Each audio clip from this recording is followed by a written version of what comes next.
মই আপোনালোকক এটা কথা খাটাংকৈ কওঁ যে যদি গুৱাহাটী উন্নয়ন দপ্তৰটো অশোক সিংঘালক দি থাকে তেতিয়াহ'লে গুৱাহাটীৰ কৃত্ৰিম বানপানীৰ সমস্যা আৰু গুৱাহাটীৰ প্ৰধান সমস্যাবিলাক কেতিয়াও সমাধান নহয়। মই ভাবোঁ যে অশোক সিংঘাল নামৰ বেপাৰীজনক মানে গুৱাহাটী উন্নয়ন দপ্তৰটোৰ পৰা আঁতৰাই দিব লাগে। কেলৈ তেখেত নিজে এজন বিল্ডাৰ, গতিকে বিল্ডাৰ এজনে তেওঁৰ মানে কি হয় গুৱাহাটীৰ মাটিবিলাক তেওঁ বিল্ডিং পাৰ্মিশ্যন উলিয়াই কাম কৰাটোৱে তেওঁৰ কাম আছিলে, বিল্ডাৰ হয়নে নহয়? সেই বিল্ডাৰজনক যেতিয়া মন্ত্ৰী বনাই দিলে উদ্যোগ ভেটাৰখীয়া পঠীয়া হ'ল নে নাই বাৰু?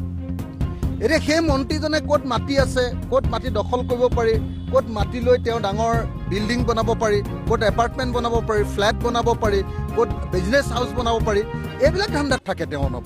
তেওঁ বেপাৰ কৰিবলৈকে অসমলৈ আহিছিলে হয়নে নহয় ককাবলৈকে? তো তেওঁতো অসমক ভাল পাই অসমলৈ অহা নাই। গতিকে সেই মানুহজনৰ হাতত যদি থাকে তেতিয়াহ'লে তেনেকুৱা ধৰণৰ কথা ক'বই।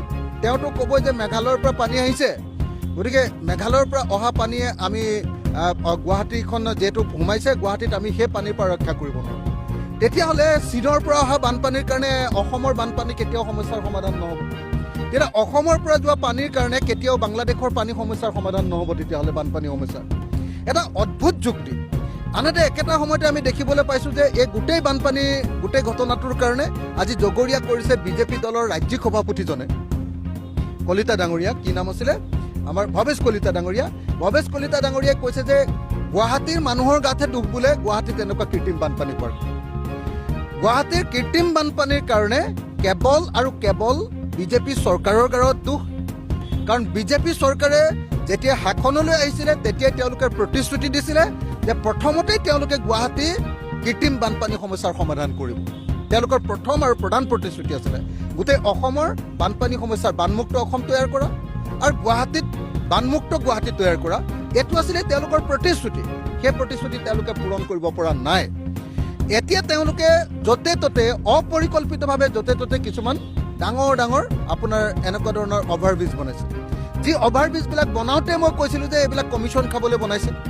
মই বনাওঁতে কৈছিলোঁ যে এই অভাৰব্ৰিজবিলাকত লাষ্টত যেতিয়া কৃত্ৰিম বানপানী হ'ব মানুহবিলাক ওপৰত ৰ'বলৈহে জুৰিব। এইবাৰ আপোনালোকে নিজে দেখিলে অকল সেই কামটোৰ কাৰণে অভাৰব্ৰিজবিলাক হৈছে। যিমান অভাৰব্ৰিজ হৈছে সিমানেই বানপানীৰ প্ৰকোপটো বৃদ্ধি পাইছে। ইয়াৰ বিপৰীতে গুৱাহাটীত কি কৰিব লাগিছিলে? ইয়াৰ বিপৰীতে গুৱাহাটীত এটা প্লেন কম্প্ৰেহেনচিভ ড্ৰেইনেজ প্ৰজেক্ট এটা, পানী ক'ৰ পৰা আহিব, সেই পানী কোন পথেৰে যাব আৰু ক'ত পৰিব, তাৰ এটা টোটেল প্লেনিঙৰ প্ৰয়োজন আছিলে। সেই কামটো তেওঁলোকে কৰা নাই। সেইটো হয় মানে আপোনালোকে চাওক যে আটাইতকৈ দক্ষ মন্ত্ৰী বুলি কয় হিমন্ত বিশ্ব শৰ্মাই গুৱাহাটী প্লেনিঙৰ আটাইতকৈ বেছি দীৰ্ঘদিনীয়া মন্ত্ৰী আছিলে হয়নে নহয়? তেওঁতো ফেইল। এতিয়া আকৌ অশোক সিংঘালক দিলে, অশোক সিংঘালটো বেপাৰী, তেওঁতো ফেইল হ'বই। হয় মানে অশোক সিংঘালে যিটো কথা কৈ আছে আৰু আমাৰ কলিতা ডাঙৰীয়াই যিটো কথা কৈছে যে ৰঙা পানী আহিছে, ৰঙা পানীৰ পৰা আমি বচাব নোৱাৰোঁ, এইটো আপোনাৰ মেঘালয়ৰ পানী। তো এতিয়া ৰঙা পানীৰ ওপৰত গৱেষণা কৰিবৰ কাৰণেতো আমি মন্ত্ৰী বনোৱা নাছিলোঁ। ক'লা পানী আৰু ৰঙা পানীৰ ওপৰত গৱেষণা কৰিবৰ কাৰণে আমি মন্ত্ৰী বনাইছিলোঁ। কি কাৰণে? যে অসমৰ মানুহে আমি টেক্স দিছোঁ, গুৱাহাটীৰ মানুহে আমি টেক্স দিছোঁ, তোমালোকে ধুনীয়া প্লেনিং কৰি গুৱাহাটীখন বচোৱা, গুৱাহাটীখন প্লেন চিটি তৈয়াৰ কৰা। স্মাৰ্ট চিটি ক'লে কিন্তু স্মাৰ্ট চিটিত আটাইতকৈ পৃথিৱীৰ ভিতৰতে আটাইতকৈ লেতেৰা চিটিখনৰ নামটো হ'ল গুৱাহাটী। গতিকে এই মুহূৰ্তত মই ভাবোঁ যে যদি সঁচাকৈ যদি চৰকাৰখনে এই কাম কৰিব নোৱাৰে ইমিডিয়েটলি আমি অশোক সিংঘালক পদত্যাগ কৰিবলৈ ক'ব লাগে। এই মুহূৰ্তত অসমৰ প্ৰত্যেকজন মানুহে, গুৱাহাটীৰ মানুহে একদম নাইট মেয়াৰ কটাইছে। মানে এনেকুৱা ধৰণৰ দুৰ্যোগ পৃথিৱীত কেতিয়াও হোৱাই নাই। পৃথিৱীৰ চাগে কোনো চিটিত এনেকুৱা ধৰণৰ দুৰ্যোগ হোৱা নাই যে মানুহ সন্ধিয়া 4টা বজাত ওলাই গৈ 4:30 ওলাই গৈ অফিচৰ পৰা ওলাই আহি ঘৰ পাবৰ কাৰণে ৰাতিপুৱা 3টা বাজিছে। এনেকুৱা ধৰণৰ দুৰ্যোগ চাগে পৃথিৱীৰ কোনো মহানগৰত ঘটাই নাই। গতিকে এনেকুৱা ধৰণৰ মহানগৰত দুৰ্যোগ ঘটোৱাৰ কাৰণে অশোক সিংঘালে ইমিডিয়েটলি তেওঁৰ পদবীৰ পৰা পদত্যাগ কৰিব লাগে, তেওঁক খেদি দিব লাগে।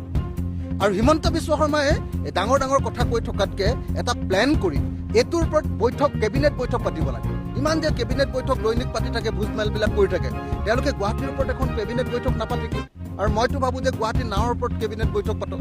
তেওঁলোকে বহুত ফেশ্বন শ্ব' কৰি থাকে ন মানে ফেৰিয়াৰ ওপৰত। এতিয়া আচলতে অসমৰ গুৱাহাটীত মানে কেবিনেট বৈঠক পাতিব লাগে নাৱৰ ওপৰত। আপোনালোকে নিশ্চয়তো মনত আছেনে এই যে JCB এখনে যে এনেকৈ JCB এখনত যে ডেকা গাভৰু এসোপাক তুলি লৈ এই যে গুৱাহাটীত যে এনেকৈ ঠেলি লৈ গৈছিল, এই তেনেকুৱা JCB বা ফকলেন এখনৰ ওপৰতে আচলতে হিমন্ত বিশ্ব শৰ্মাই এতিয়া গুৱাহাটীত গুৱাহাটীৰ বানপানী সমস্যাৰ সমাধান কৰিবৰ কাৰণে আচলতে কেবিনেট বৈঠক পাতিব লাগে পৰিস্থিতি এনেকুৱা এতিয়া গতিকে এই মুহূৰ্তত মই বিজেপি চৰকাৰক নিন্দা কৰিছোঁ তেওঁলোকে তেওঁলোকৰ প্ৰতিশ্ৰুতি ৰক্ষা নকৰাৰ কাৰণে আৰু অতি সোনকালে কেবিনেট বৈঠক পাতি তেওঁলোকে এটা কম্প্ৰেহেনচিভ ড্ৰেইনেজ প্ৰজেক্ট ল'ব লাগে আৰু লগতে এই গোটেই বিষয়টোৰ আলোচনা কৰিবৰ কাৰণে অসম বিধানসভাৰ বিশেষ অধিৱেশন আয়োজন কৰিব